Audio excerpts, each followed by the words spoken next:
こんにちは。ポテサラと動物たちです。今回の動画でちょっと見過ごしてたお便りがあって、それにお返事させていただきたいなって思います。お返事が遅くなってしまい申し訳ありません。いただいていたのが7月の初旬頃に来てたみたいです。内容が大きく分けて2つの質問で、1個目が温度管理のことで、2個目がメスとの同居のやり方についてのご質問でした。ちょっと7月の初旬ということもあって、今もうだいぶ猛暑に入ってしまったんで、これが梅雨時期の質問だと思いますが、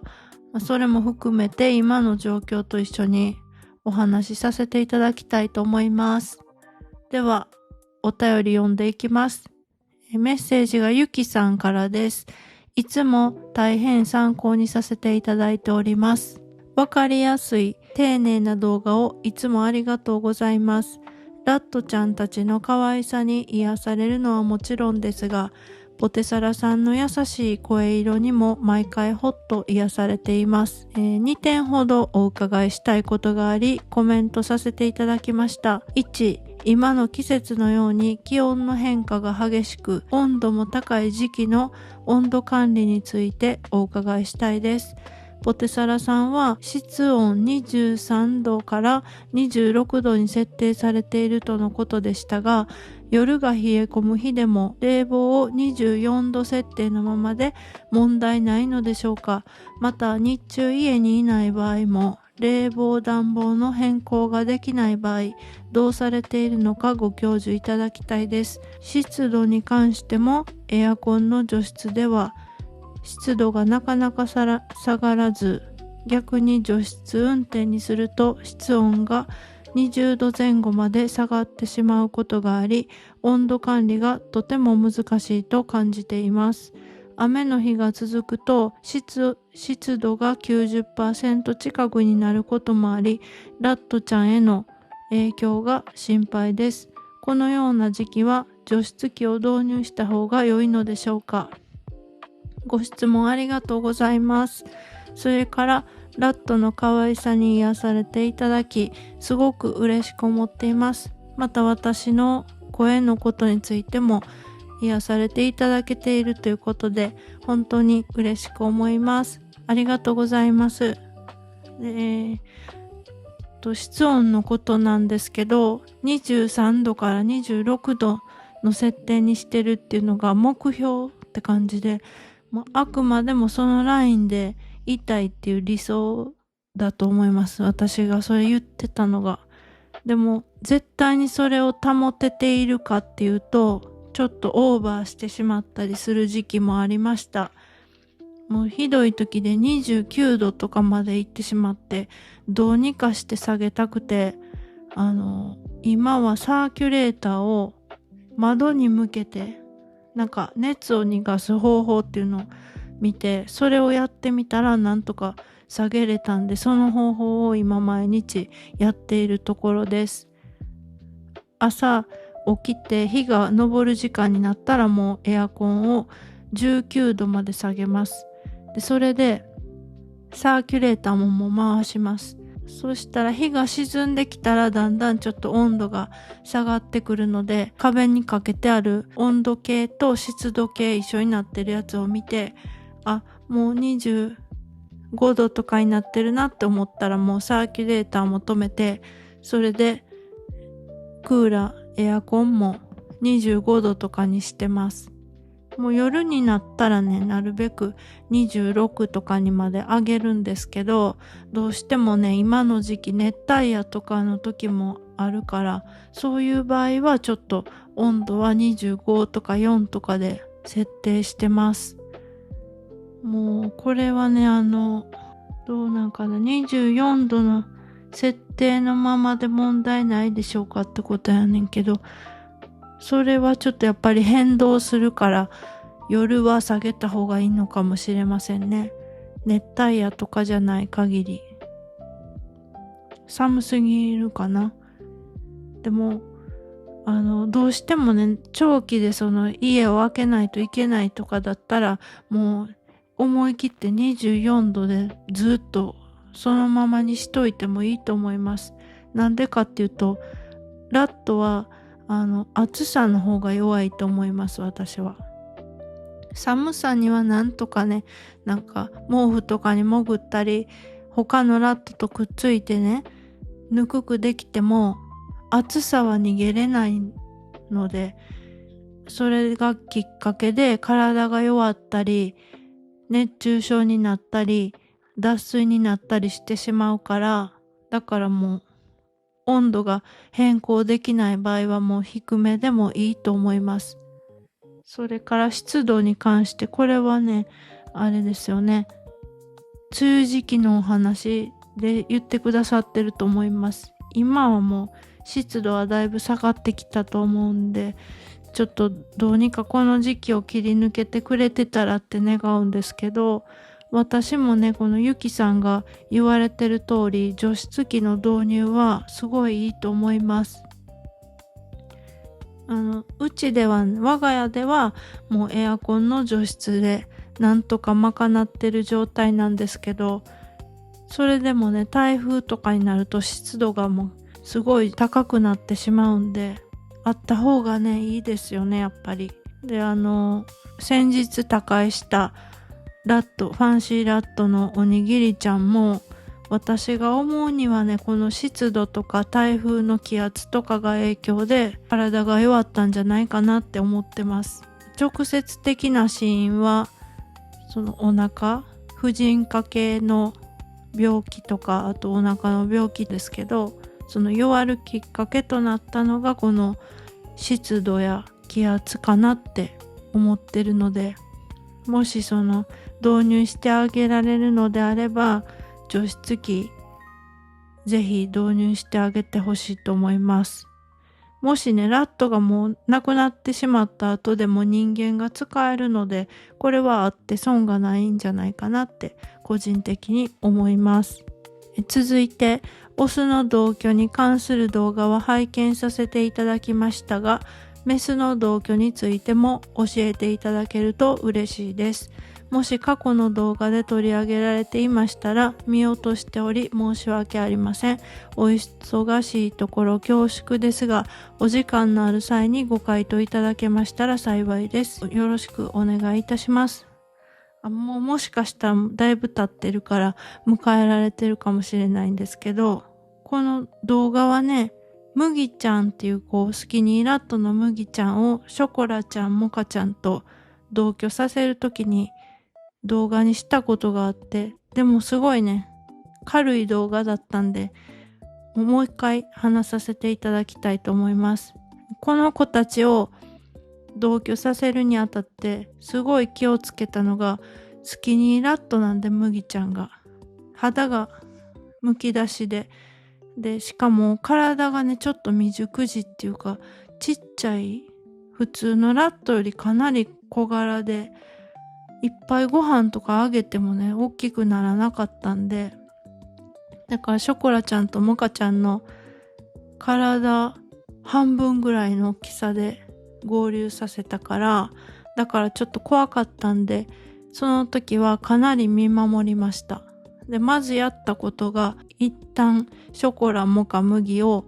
ケージ外で部屋んぽして、それから病院とかに連れて行く時のためのキャリーに入れて一緒に過ごさせたりとかしてました。で、それで出したり入れたりして慣れてきたなって思った頃に、思い切ってケージの中に、ショコラモカが住んでいるケージの中に麦ちゃんを入れました。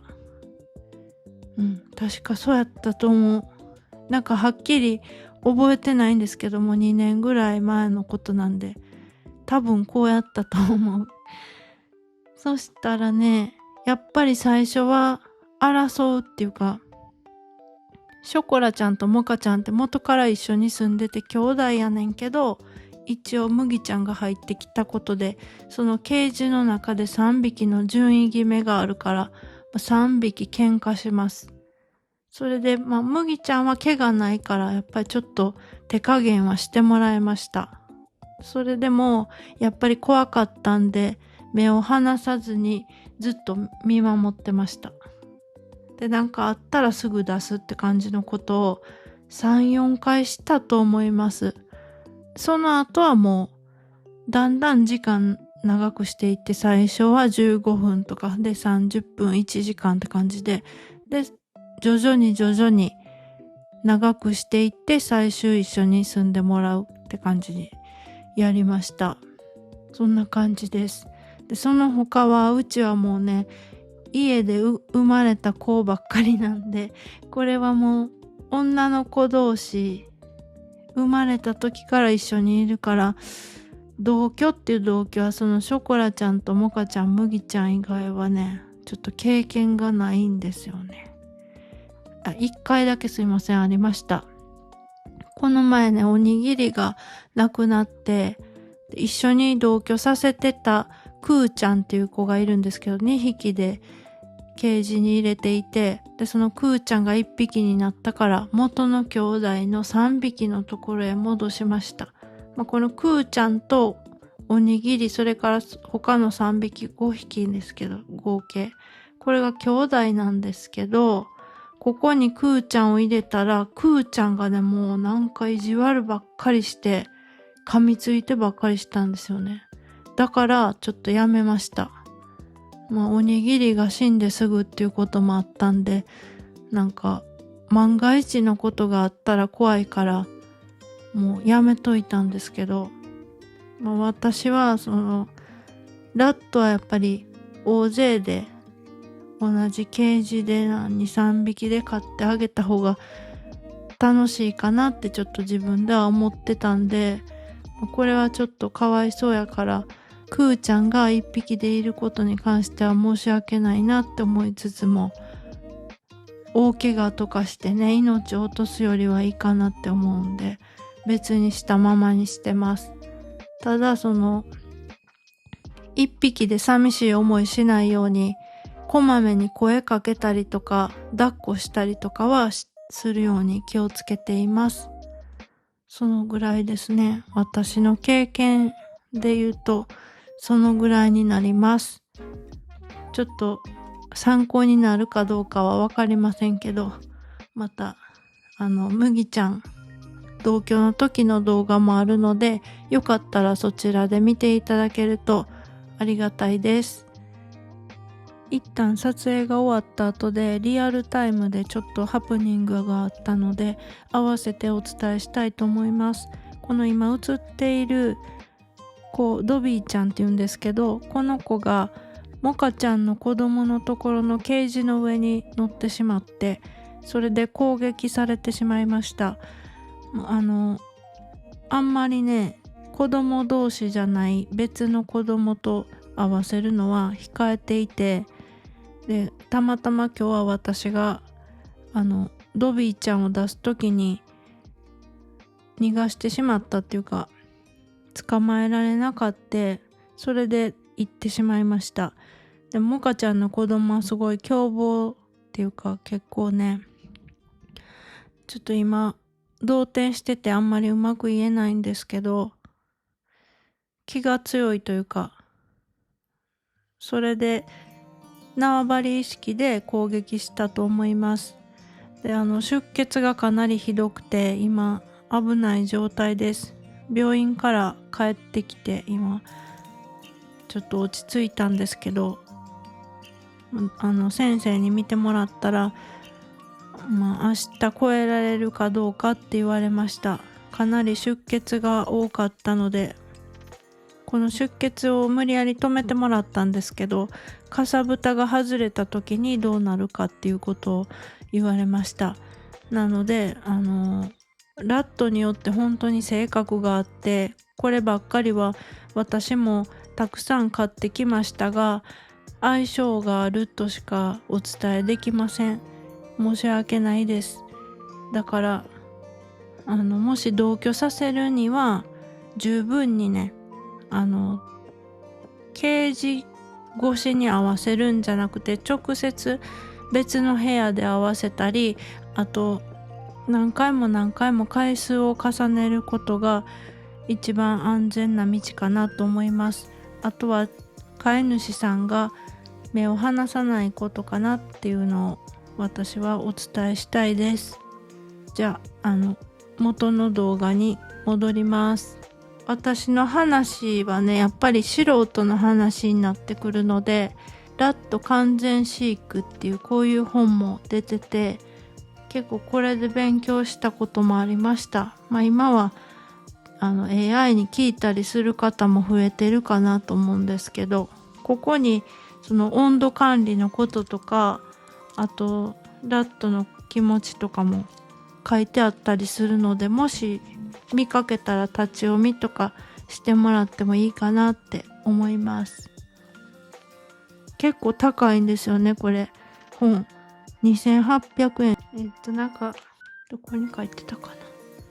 な。さっき言ってた温度のこともね、書いてあって、あと、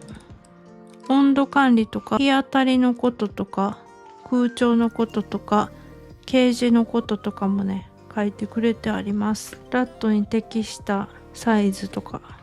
これ書いてくれてあるから、もしよかったらこれ結構ね、参考になるので、見てみてほしいかなって思います。ケージの置き場所、あと空気の流れる場所とか、落ち着ける場所とか、今この動画では読み切れないので、そういうことが書いてあるっていうことを参考程度にご紹介させていただきました。なんかね、部屋の中央に置くとラットは落ち着かないそうです。あとエアコンの風が直撃する場所も良くないみたい。あと昼は明るく、夜は暗くする。それから窓際や直接日光が入り込む場所、冷え込みにより温度差が大きい場所はダメとか、なんかいろいろ書いてます。でもこの通りに全部しろっていうのは無理やけど、参考になるので、よかったら見かけたら読んでみてほしいなって思います。じゃあ本日もご視聴いただきありがとうございました。バイバイ。